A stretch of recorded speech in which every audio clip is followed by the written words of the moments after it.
श्रीमद् भगवद गीता अध्याय 15 पुरुषोत्तम योग श्लोक 3 और 4। न रूपमस्येह तथोपलभ्यते नान्दो न चादिर्न च सम्प्रतिष्ठा अश्वत्थमेनं सुविरूढमूलम् असङ्गशस्त्रेण दृढेन चित्वा ततः पदं तत्परिमार्गितव्यम् यस्मिन् गता न निवर्तन्ति भूयः तमेव चाद्यं पुरुषं प्रपद्ये यतः प्रवृत्तिः प्रसृता पुराणी। इस संसार में इस वृक्ष के वास्तविक स्वरूप का बोध नहीं हो सकता और न ही इसके आदि अंत और निरंतर अस्तित्व को जाना जा सकता है। अतः इस गहन जड़ों वाले अश्वत्थ वृक्ष को विरक्ति रूपी सशक्त शस्त्र से काट देना चाहिए, तभी कोई इसके आधार को जान सकता है, जो कि परम प्रभु है, जिनसे ब्रह्मांड की गतिविधियों का अनादिकाल से प्रवाह हुआ है और उनकी शरण ग्रहण करने पर फिर कोई इस संसार में लौट कर नहीं आता। देहधारी जीवात्माएं संसार में डूबी रहती है, अर्थात निरंतर जन्म और मृत्यु के चक्र में घूमती रहती है और इस अश्वत्थ वृक्ष की प्रकृति को समझने में असमर्थ रहती है।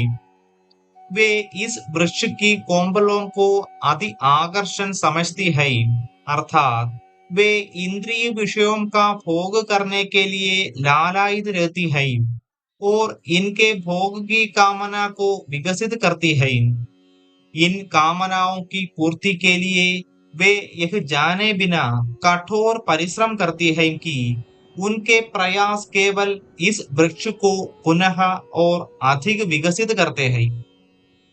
जब कामनाओं की पूर्ति की जाती है, तब वे लोभ के रूप में दोगुनी गति से पुनः उदय होती है। जब इनकी पूर्ति में बाधा आती है, तब वे क्रोध का कारण बनती है, जिससे बुद्धि भ्रमित हो जाती है तथा अज्ञानता गहन हो जाती है। श्री कृष्ण स्पष्ट करते हैं कि अश्वत्थ वृक्ष की पहेली को केवल कुछ लोग ही समझ पाते हैं। वृक्ष की उत्पत्ति और प्रकृति को समझे बिना मनुष्य व्यर्थ के कार्यों और प्रयासों में संलग्न रहते हैं। भौतिक इच्छाओं की पूर्ति के लिए मनुष्य कभी कभी पाप कर्म करता है और निम्न योनियों में जन्म लेता है या भौतिक क्षेत्र के निम्न लोगों में जाता है। कभी कभी भौतिक सुखों के भोग की प्रवृत्ति वृक्ष के पत्तों की ओर आकर्षित करती है, जो कि वेदों में वर्णित धार्मिक अनुष्ठान है। इन धार्मिक कर्मकांडों में संलग्न होकर मनुष्य केवल कुछ समय के लिए ऊपर स्वर्गलोक जाता है और अपने पुण्य कर्म समाप्त होने पर वह पुनः पृथ्वीलोक पर लौट आता है। भौतिक सुखों को प्राप्त करने के जीवात्मा के सभी प्रयासों का परिणाम केवल वृक्ष की जड़ों को और अधिक भूमि पर भेजकर उसे पुनः विकसित करना ही है। श्री कृष्ण कहते हैं कि इस वृक्ष को काटने वाला शस्त्र विरक्ति है। असंग शब्द का अर्थ विरक्ति है और यह जीवात्मा के अंतहीन कष्टों का उपाय है। प्राकृतिक शक्ति के 3 गुणों से भटक की इच्छाओं का विनाश विरक्ति के शस्त्र से किया जा सकता है। यह शस्त्र इस आत्मज्ञान से निर्मित होना चाहिए। मैं शाश्वत आध्यात्मिक जीव हूँ, न कि भौतिक शरीर।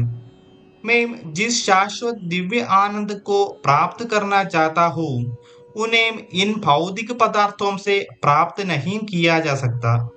जिन भौतिक इच्छाओं को मैंने यह सोचकर प्रश्रय दिया कि मैं शरीर हूँ, यह केवल अपने अस्तित्व को संसार जन्म और मृत्यु के चक्र में स्थिर रखना है। इस दिशा में कोई तृप्ति या राहत नहीं है। जब कोई विरक्ति भाव को विकसित करता है, तब वृक्ष का विकास अवरुद्ध हो जाता है और यह सूख जाता है। इसके पश्चात हमें इस वृक्ष के आधार को खोजना चाहिए, जो कि जड़ों से ऊपर और सबसे ऊंचा है। यह आधार परमेश्वर है। जैसा कि श्री कृष्ण ने पहले कहा था, मैं ही भौतिक और आध्यात्मिक सृष्टि का स्रोत हूँ और सभी कुछ मुझसे उत्पन्न होता है। जो बुद्धिमान लोग इसे जानते हैं, वे पूर्ण श्रद्धा और भक्ति के साथ मेरी आराधना करते हैं। इस प्रकार वृक्ष के मूल स्रोत को जानने के लिए हमें इस श्लोक में वर्णित पद्धति के अनुसार समर्पण करना होगा। मैं सब कुछ उन पर छोड़ता हूँ, जिनसे यह ब्रह्मांड अनादिकाल से उत्पन्न हुआ है। इस प्रकार से जिस वृक्ष को पहले समझना अथाह और कठिन था, उसे अब इस विधि से समझा जा सकता है। श्री कृष्ण ने पहले कहा था, मेरी दिव्य शक्ति माया को पार करना अत्यंत कठिन है, लेकिन जो मेरे शरणागत हो जाते हैं, वे इसे सरलता से पार कर लेते हैं। इसलिए परम प्रभु की शरण ग्रहण करने पर यह अश्वत्थ वृक्ष कट जाएगा। फिर हम पुनः जन्म लेकर संसार में नहीं आएंगे और मृत्यु के पश्चात भगवान के दिव्य लोक में जाएंगे। अगले श्लोक में श्री कृष्ण यह प्रकट करेंगे कि आत्मसमर्पण की प्रक्रिया क्यों आवश्यक है। चक चक श्लोक 5। निर्माण मोहाजित संग दोषा अध्यात्म नित्या विनिवृत्त कामाः द्वन्द्वैर्विमुक्ताः सुख दुःख संज्ञैर् गच्छन्त्य मूढ़ाः पदमव्ययम् तत्। वे जो अभिमान और मोह से मुक्त रहते हैं एवं जिन्होंने आसक्ति की बुराई पर विजय पा ली है, जो निरंतर अपनी आत्मा और भगवान में लीन रहते हैं, जो इंद्रिय भोग की कामना से मुक्त रहते हैं और सुख दुख के द्वंद्वों से परे है, ऐसे मुक्त जीव मेरा परम पद या परम धाम प्राप्त करते हैं। श्री कृष्ण अब बताते हैं कि इस वृक्ष के आधार जो स्वयं भगवान है कि शरणागति कैसे प्राप्त करे। वे कहते हैं कि मनुष्य को सर्वप्रथम अज्ञानता से उत्पन्न अभिमान का त्याग करना चाहिए। वर्तमान जीवन में देहधारी जीव भ्रम के कारण यह सोचता है कि मैं सबका स्वामी हूँ, जो कुछ भी मेरे स्वामित्व में है, भविष्य में मेरे पास उसमें और अधिक होगा। यह सब कुछ मेरे सुख के लिए है। जब तक हम अज्ञानता से उत्पन्न घमंड के नशे में चूर रहे हैं, तब तक हम स्वयं को भौतिक सुखों का भोक्ता समझते हैं। ऐसी अवस्था में हम भगवान का अनादर करते हैं और भगवान की इच्छा के सम्मुख समर्पित होने की इच्छा नहीं करते। ज्ञान की सहायता से हमें स्वयं को भोक्ता मानने की अनुचित धारणा का त्याग करना चाहिए।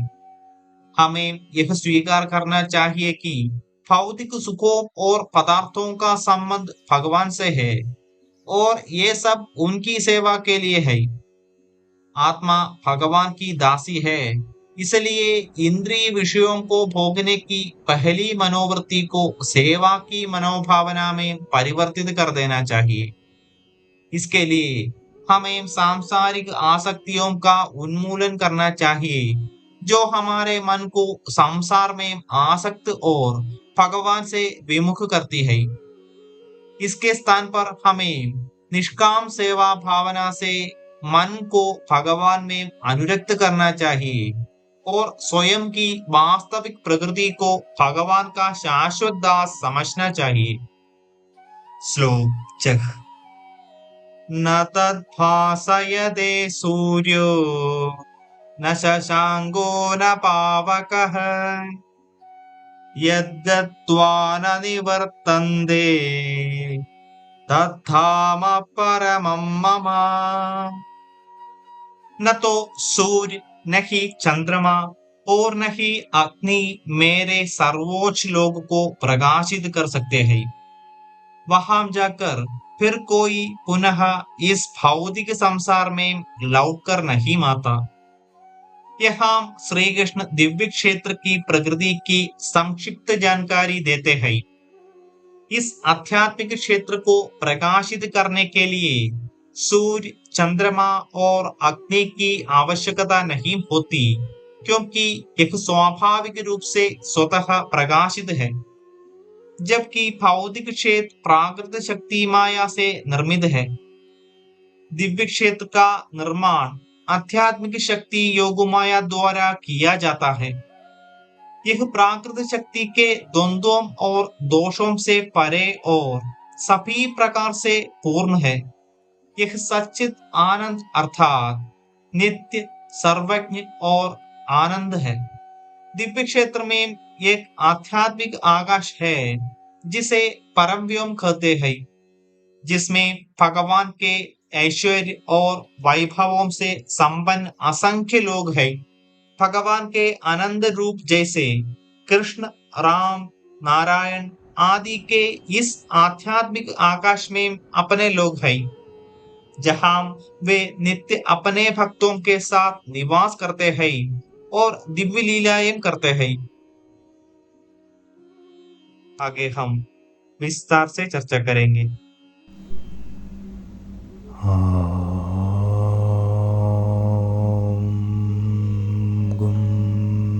गुरुभ्यो नमः।